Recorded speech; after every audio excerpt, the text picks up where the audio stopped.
কোরআন শোনাচ্ছে ওয়ালা তাকতুলু আওলাদাকুম খাশিয়াতা ইমলাক নাহনু নারযুকুহুম ওয়া ইয়্যাকুম ইন্না কাতলাহুম কানা খিতআন কাবীরা। 15 পারা 4 পৃষ্ঠা, একদম পৃষ্ঠা শুরুতে আছে সূরার নাম বানী ইসরাঈল 31 নম্বর আয়াতে আল্লাহ বলছে, বান্দা তুমি যদি মনে করো বাচ্চা হলে কি খাওয়াবো, স্বামী স্ত্রী দুজনে বিয়ে হলো, দুজনে বাসর রাত্রে প্ল্যান করছে যে 10 বছরের মধ্যে আমরা কোনো বাচ্চা নেব না, এটা এখনকার মেয়েদের প্ল্যান, বুঝতে পারছেন না? 10 বছরের মধ্যে বাচ্চা নেব না। বললে কেন? বলে বাচ্চা নিলে এনজয় করা যাবে না। কিসের এনজয় রে? যার কোলে বাচ্চা নাই সেই মা জানে কত কষ্ট। বাচ্চা হলো আল্লাহর পক্ষ থেকে রহমত, জোরে বলো, এনজয় করবে। এইবার 10 বছর ওষুধ খেলো, এই যত রকম সুখী বলেন সুবিধা আছে না নাই, কথা বলে না, সুবিধার অ্যাড দিচ্ছে কোম্পানিরা, বলছে এটা খেলে সুবিধা হবে, বাচ্চা নেওয়া যাবে না। এই সুবিধা খেয়ে খেয়ে মেয়েদের শরীর এমন 12টা বেজে গেছে, 10 বছর পরে সুবিধা খেয়ে খেয়ে একদম বাচ্চা হওয়ার জায়গায় থলিতে চর্বি জমে গেছে, ওই জায়গাটা পুরো ব্লক হয়ে গেছে। এবার মাজারে গিয়ে কাঁদছে, খাজা বাবা, পীর বাবা, হুজুর বাবা, ইমাম বাবা, তাবিজ দাও বাচ্চা হবে। 10 বছর যে আল্লাহর সঙ্গে নাফরমানি করেছিস, এখন কাঁদার আল্লাহ বাচ্চা দেবে? তুই তো রাস্তা বন্ধ করে দিয়েছিস, তুই তো রাস্তাটা ব্লক করে দিয়েছিস, মূর্খ কথাকার। এখনকার অধিকাংশ মেয়েগুলির এই রোগ হয়ে যাচ্ছে, বাচ্চা নাই, প্রথমে বাচ্চা দেয়নি, ওষুধ খেয়ে খেয়ে খেয়ে খেয়ে 12টা বাজিয়ে দিয়েছে।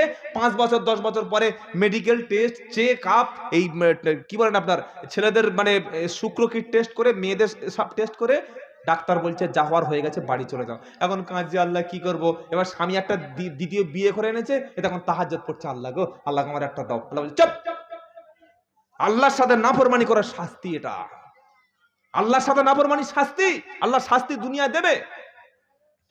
কোরআনে তাই আল্লাহ বলছে ওয়ালা তাকতুলু, কতল করবি না। তোর পেটের যখন বাচ্চা চলে আসে, তুই আল্লাহর কাছে দোয়া করবি, রব্বানা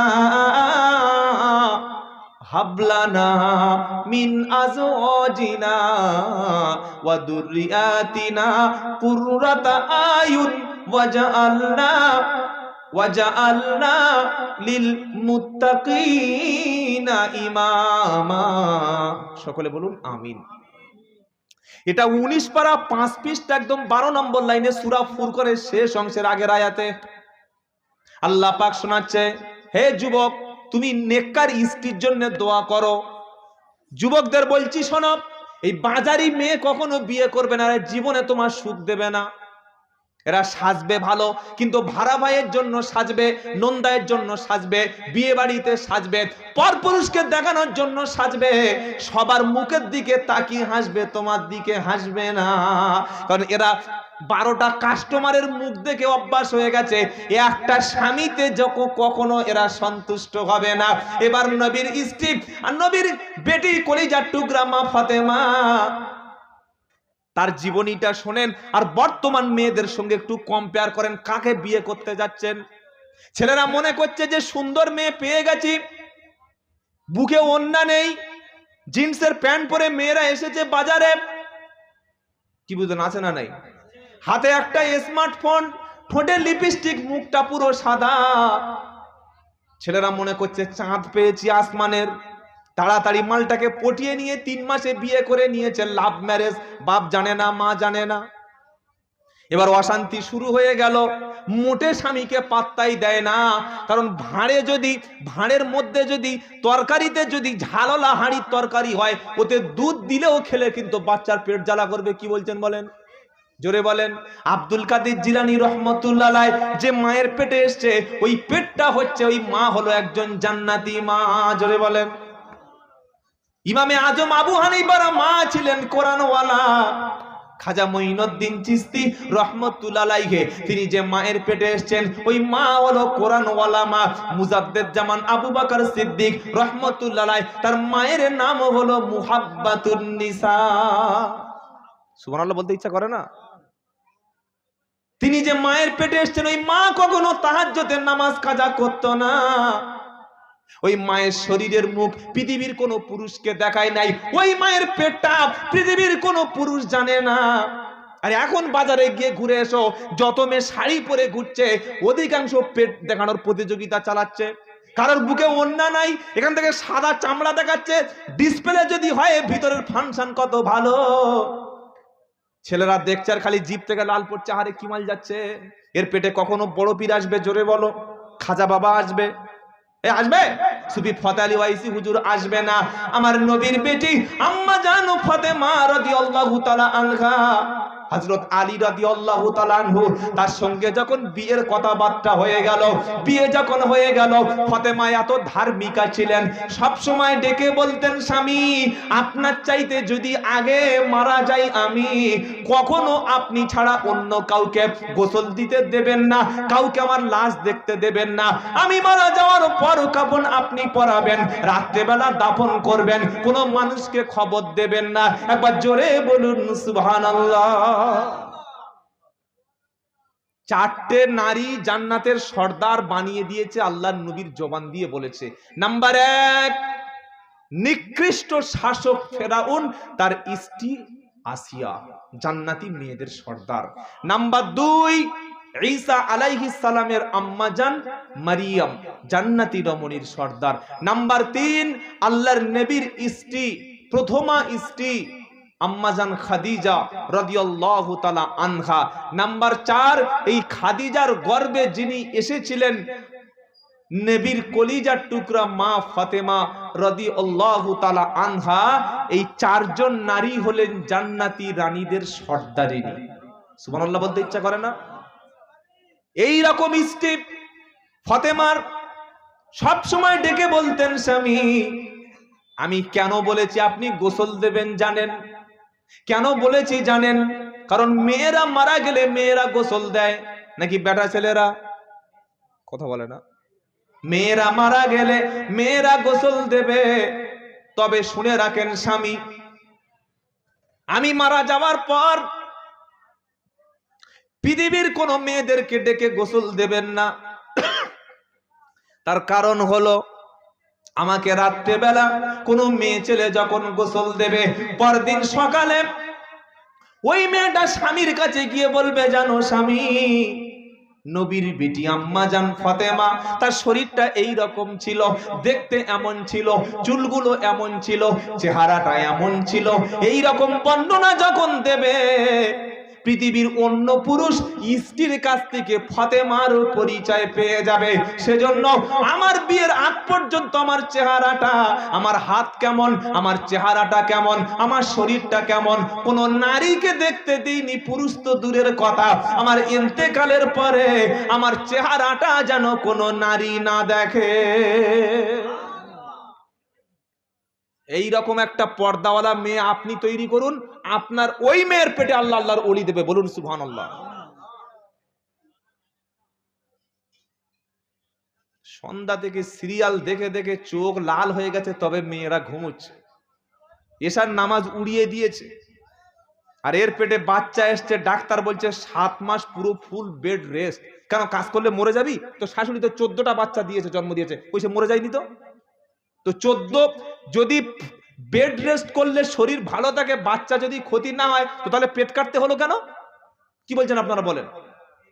আগে আমার মায়ের কথা বলছি, আমাদের চাচিদের দাদিদের আমরা দেখেছি তো, পেটে বাচ্চা, যেদিন বাচ্চা হবে সেই দিন পর্যন্ত রান্না করছে, যেদিন বাচ্চা হবে সেদিন পর্যন্ত নামাজ পড়ছে, যেদিন বাচ্চা হতে যাবে সেই দিন পর্যন্ত রোজা রেখেছে। ডাক্তার বলেছে রোজা রাখা যাবে না, কিন্তু আমাদের মা চাচিরা কি বলেছে, না আমার পেটে বাচ্চা এসেছে, হতে পারে এই বাচ্চাটা হতে গিয়ে মারাও যেতে পারি, কিন্তু তা বলে রমজানের রোজা কাজা করব? রোজা ছাড়েনি। আমাদের মা চাচিরা পেটে বাচ্চা নিয়ে তাহাজ্জুদ পড়েছে, ফজরের নামাজ পড়ে স্বামীর সংসারের কাজ করার পরে আল্লাহর কালাম নিয়ে ঘন্টার পর ঘন্টা তেলাওয়াত করত। পা মুড়ে বসতে পারতো না, পা ছড়িয়ে দিয়ে পেটে বাচ্চা লাথি মারছে, গুঁতা দিচ্ছে, 8 মাস 7 মাস হয়ে গেছে। তারপরে মায়েরা কোরআন পড়তো। কেন? তারা জানতো যে আমি কোরআন পড়লে আমার বাচ্চাটা কোরআনওয়ালা হাফেজে কোরআন তৈরি হবে। বলুন সুবহানাল্লাহ। আর এখন 2 মাস হয়নি পেটে বাচ্চা, পা ছড়িয়ে দিয়ে স্বামীর বলছে পা টিপে দাও। কার বলছে? স্বামীর বলছে। চিন্তা করতে পারেন? শাশুড়ির বলছে আমার শরীরটা ম্যাসেজ করে দাও, কাজের একটা লোক রাখো, আমার হাতটা একটু ম্যাসেজ করে দাও, মাথার চুলে একটু তেল দিয়ে দাও, আমার মানে শুধু খালি মাথা থেকে পা পর্যন্ত মেরিয়ে দেওয়া দরকার, ম্যাসেজ করে দেওয়া দরকার।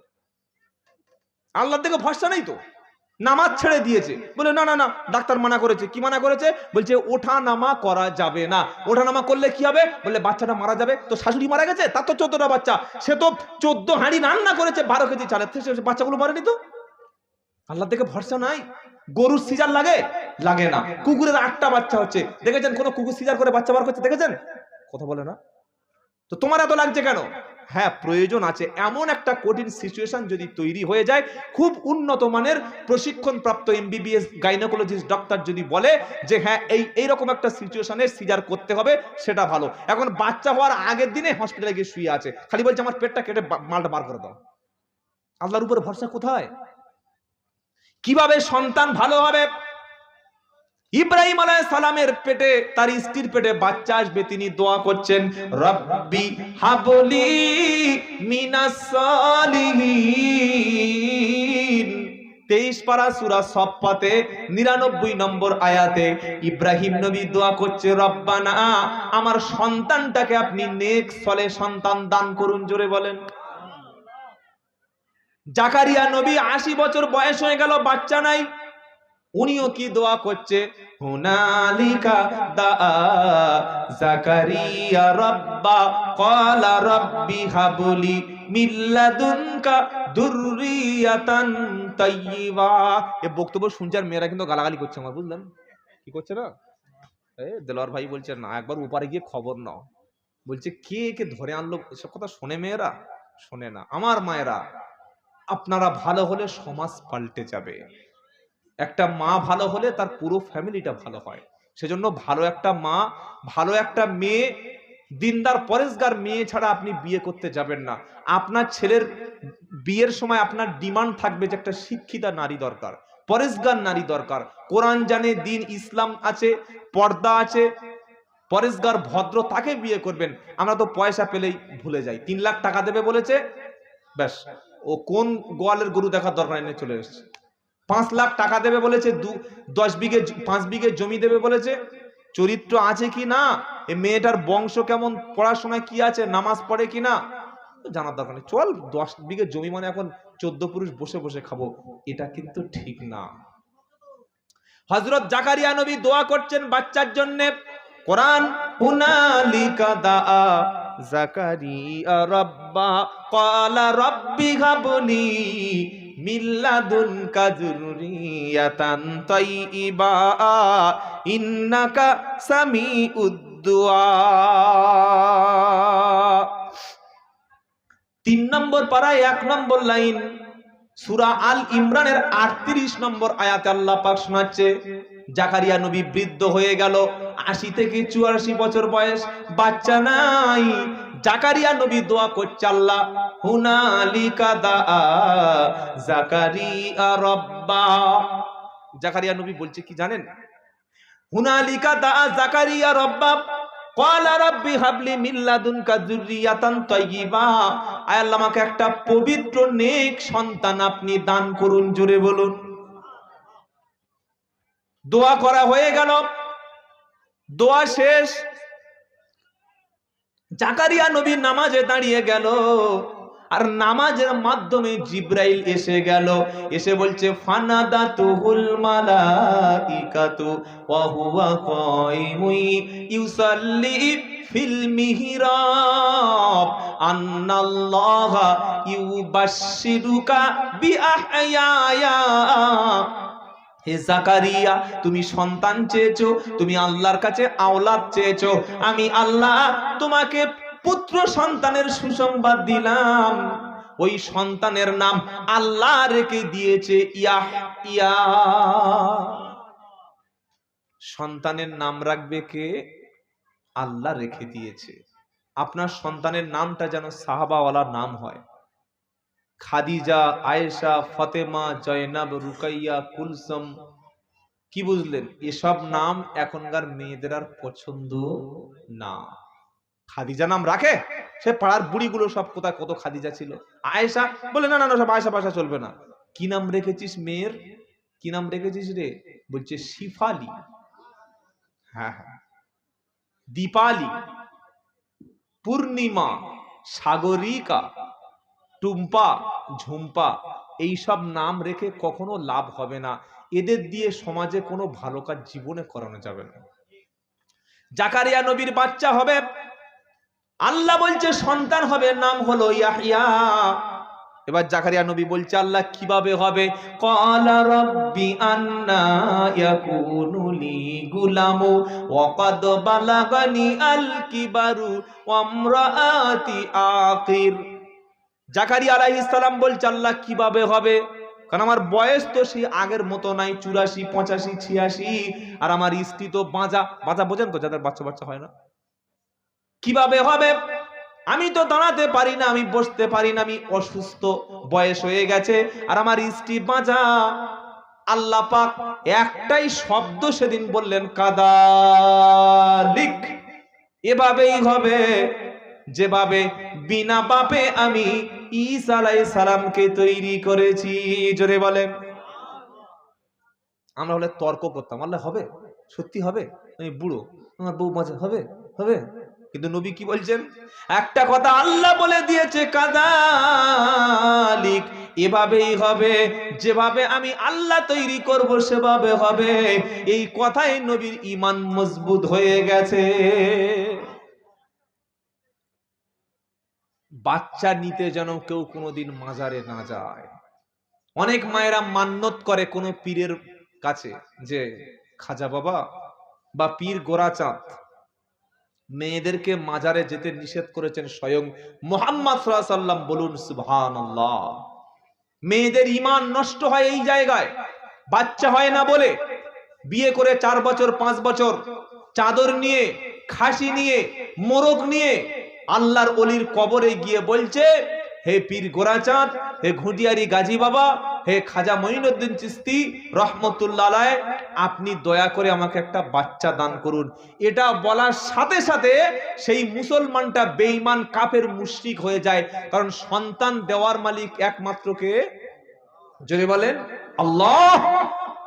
চাইবেন তাহাজ্জুদের নামাজে, রাত্রেবেলা কাঁদবেন, আল্লাহর কাছে কেঁদে বলুন, আল্লাহ আপনি তো ছেলে দিতে পারেন, মেয়ে দিতে পারেন, সন্তান দিতে পারেন, সবকিছু করতে পারেন, আল্লাহ আমাকে একটা বাচ্চা দেবেন না?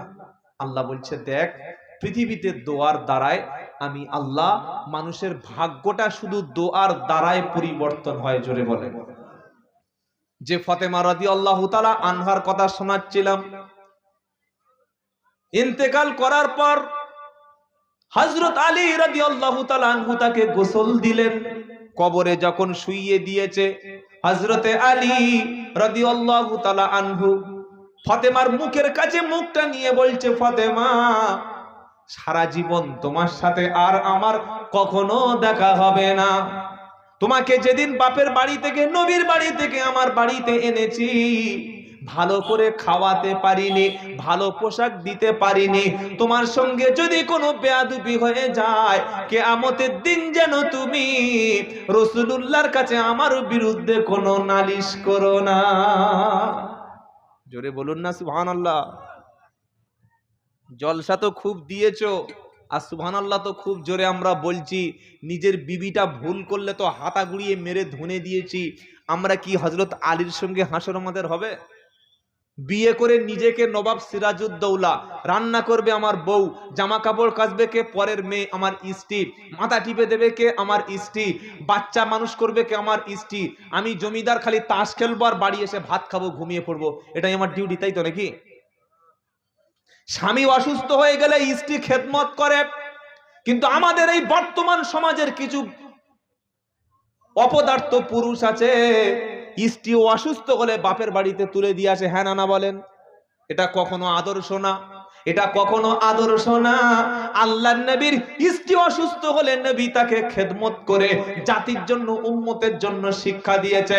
হ্যাঁ উম্মতে মুহাম্মাদি, তোমার স্ত্রী মা ছেড়েছে, বাপ ছেড়েছে, ভাই ছেড়েছে, ঘর ছেড়েছে, সবকিছু ছেড়ে তোমার কাছে খেতে আসেনি, তোমার কাছে অন্য কিছু নিতে আসেনি, একটু ভালোবাসা দেবে।